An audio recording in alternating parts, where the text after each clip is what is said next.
À la fin de la Seconde Guerre mondiale, l'Union soviétique était épuisée et saignait à blanc. Mais Staline en était sorti vainqueur. Et pour célébrer sa victoire, il lança une série de projets de construction de grande envergure. Parmi eux figurait celui d'une nouvelle voie ferrée gigantesque s'étendant tout le long du cercle arctique. Nommée la Grande Voie ferrée Staline, elle dévora d'énormes quantités de matières premières, d'équipements et de vies humaines.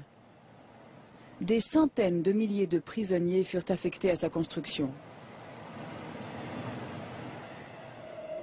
À 3200 km au nord-est de Moscou, il ne reste plus de ce projet démesuré que ses traverses usées par le temps et ses rails tordus. La grande voie ferrée Staline ne vit plus désormais que dans la mémoire de ceux qui lui ont survécu.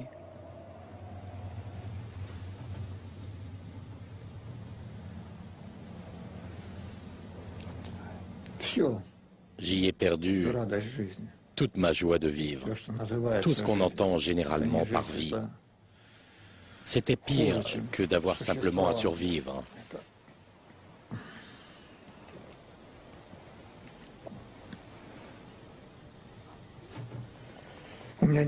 Il n'y a pas de mots pour décrire ce que nous avons vécu.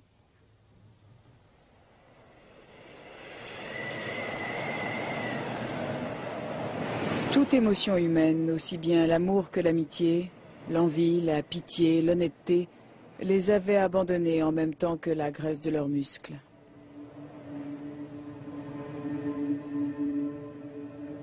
Ils n'avaient plus ni fierté, ni vanité.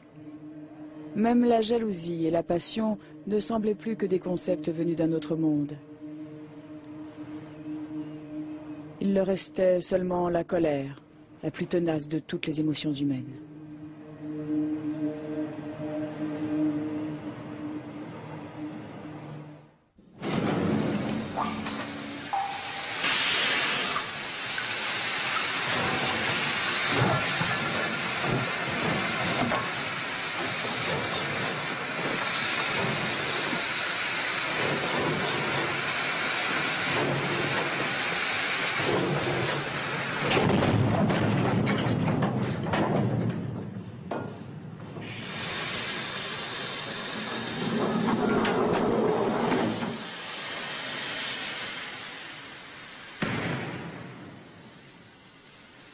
En 1948, l'emprise de Staline sur la société russe était totale.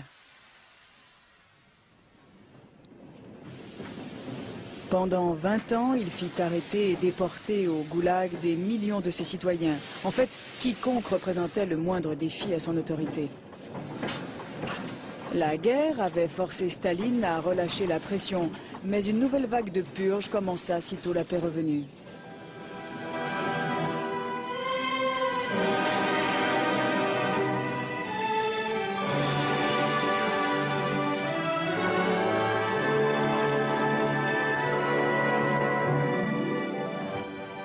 La grande voie ferrée Staline devait, depuis l'Oural, former une ligne parallèle à l'océan glacial arctique. La raison officielle avancée pour ce projet était d'ordre stratégique. Il s'agissait de défendre la frontière nord de l'Union soviétique. Mais d'autres le soupçonnaient de servir un autre dessein bien plus sinistre, relier entre eux les goulags du Nord. Officiellement, la vie en Union soviétique était paisible et les gens heureux. Le Parti communiste avait libéré les ouvriers du capitalisme et les déclarait désormais prêts à conquérir le monde grâce à la machine symbolisant la supériorité industrielle soviétique, la locomotive à vapeur.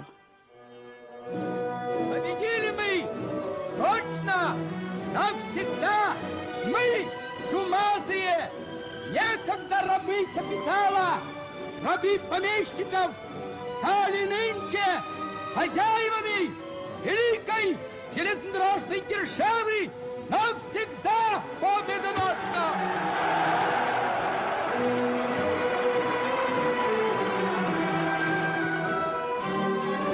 Конструктора этого теплопаровоза выразили свои чаяния назвать этот паровоз «Сталинец».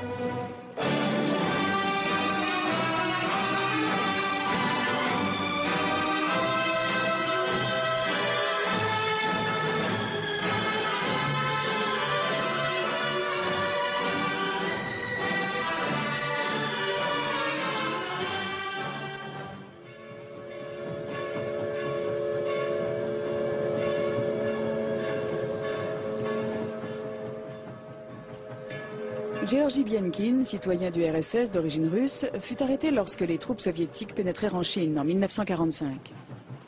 Ils m'ont arrêté une après-midi et le soir j'étais déjà à 110 km de là. Cela faisait juste un an que j'étais marié et mon fils n'avait que 6 jours. Je n'ai plus jamais revu ma famille, ni ma femme, ni mon fils.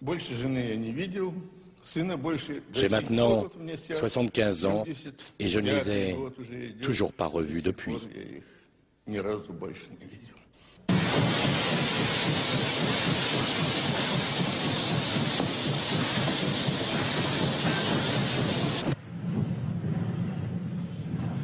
Ils les ont emmenés au nord dans des wagons de marchandises pleins à craquer, avec pour toute ouverture des trous étroits, munis de barreaux, en guise de couchettes, des planches superposées 3 par 3, des toilettes de fortune et un poêle minuscule. À peine de quoi ne pas mourir de froid. Les prisonniers politiques y étaient enfermés des jours entiers, voisinant avec les criminels, le bruit et la puanteur. Ils arrivaient à peine à distinguer le jour de la nuit, car les trains ne s'arrêtaient jamais. Boris Stachikov fut condamné à 25 ans pour avoir détenu de la littérature antistalinienne.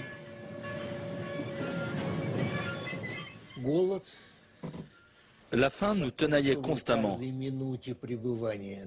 Et il en était de même pour le froid.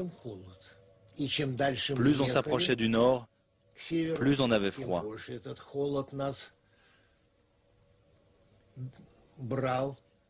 Il nous tenait comme dans un étau. On se réveillait le matin, gelé jusqu'aux os, et il fallait réellement se ranimer.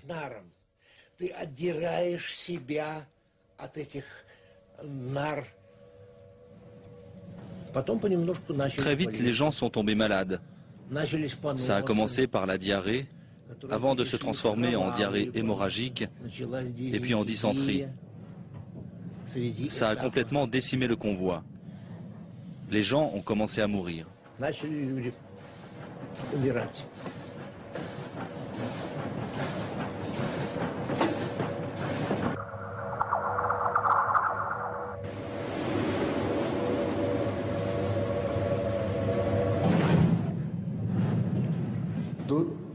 Il n'y avait pas de toilette.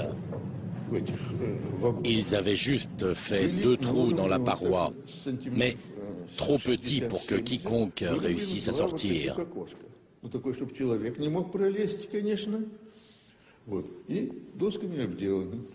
Nous étions quand même plus de 100.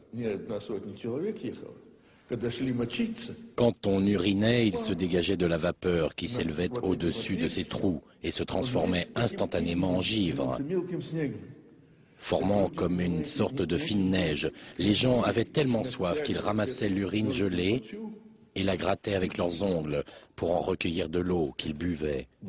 C'était épouvantable, tout à fait effroyable.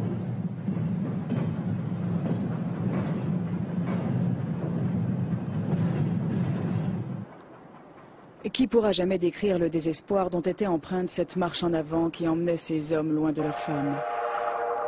Après la Grande Guerre patriotique, des pointes en acier avaient été placées sous l'arrière des wagons. Ainsi, s'il arrivait qu'un prisonnier se débrouille pour scier le plancher afin de se jeter à plat ventre entre les 2 rails, les dents en acier le saisissaient et le mettaient en pièces avant de le lancer sous les roues.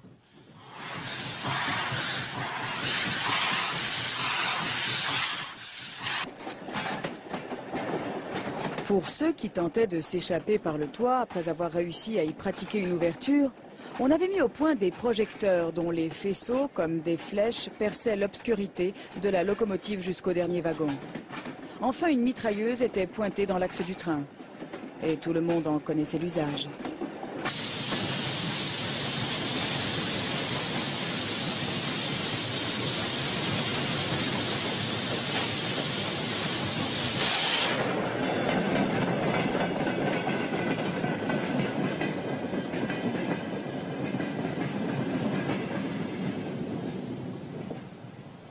Un jour, quelqu'un approcha une petite échelle pour se hisser jusqu'à la minuscule fenêtre et cria « Grand-père, grand-père, où nous emmène-t-il »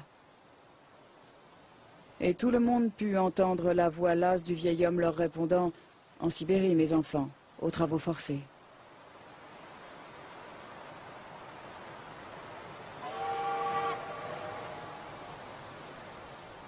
Quand le train fut enfin arrivé à destination, 5 corps gelés gisaient sur le plancher de notre wagon.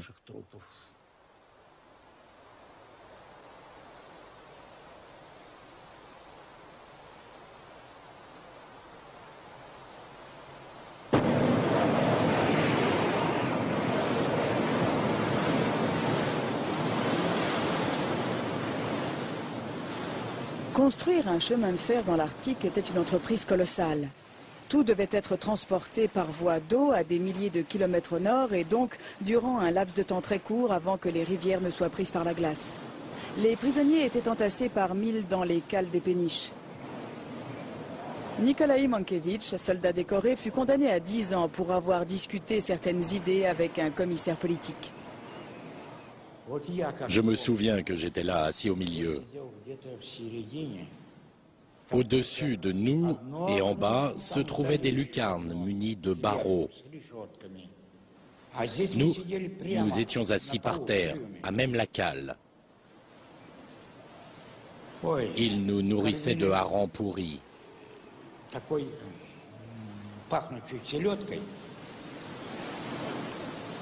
Pour ce qui est de l'eau, ils en remplissaient des seaux juste après qu'ils aient servi à vider les déchets. On était tous malades.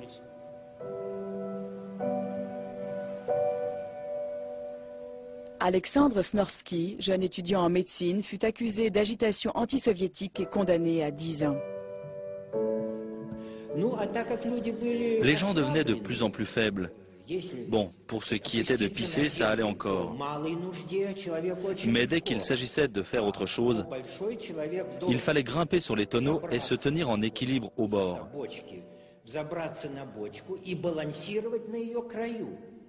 Même pour un homme physiquement solide, ça représente un effort. Imaginez-vous grimper puis vous accroupir sur un tonneau. Il arrivait souvent qu'on perde l'équilibre. Alors il fallait se rattraper tant bien que mal avec les mains en se cognant dans le voisin. Il y avait 5 ou 6 tonneaux pour une rangée, donc on se rentrait forcément l'un dans l'autre. Et s'il arrivait à quelqu'un de tomber dedans, on ne lui permettait pas de revenir à sa place, parce qu'il était couvert de défécation. Alors il devait rester près du tonneau. Vous savez, c'était terrible que de voir cet homme abandonné là. J'y pensais de temps en temps, et je me demandais, est-ce que je l'aurais laissé venir près de moi? J'ai honte de le dire, mais je dois avouer que non. Со стыдом сказать, я бы его тоже ведь не пустил.